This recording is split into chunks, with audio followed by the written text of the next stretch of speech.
සුමතුල මා ප්‍රියාදර සහෝදර සහෝදරනි අපි ඉන්නේ අලුබදාදට පසු සෙනසුරාදා දවසේ. අද අපි දකිනවා ජේස් වහන්සේ ලෙවිව කැඳවනවා. මේ ලෙවිව කැඳවද්දී උන්වහන්සේ කියනවා මා අනුව එන්න. මා අනුව එන්න. මේ වචන ටිකත් එක්ක අපි ඊළඟට දකින දේ තමයි මේ ලෙවි තමුන්ගේ හැමදේම අතහැරලා දාලා සුදු ලේවිල කියලා ඔහු සියල්ල අතහැර දමා නැගිට උන්වහන්සේ අනුව ගියා කියලා.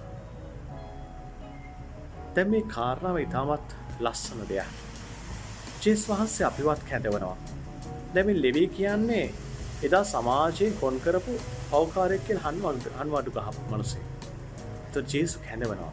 හැබැයි ජේසු කැඳවද්දී මේ මිනිස්සයා මොකක්ද යන්නේ පෞකාරකමත් එක්කද? නැහැ.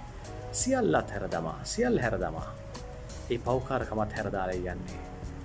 කොහොයන්නේ වෙනස් වෙච්ච පුද්ගලෙක් හැටියට. ජේසු අඳුනගත්ත පුද්ගලෙක් හැටියට. එනිසා ජේසුස් වහන්සේ කියන්නේ මම ආවේ නිරෝගියයට නෙමෙයි රෝගියයටයි.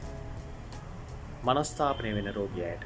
නිසා අපිත් ඒ වගේ කෙනෙක් වෙමු. අපේ ජීවිත වෙනස් කරගත්ත කෙනෙක් වෙමු. එවිට දෙවිතුන් යතිමු. ජේසු විඩයි.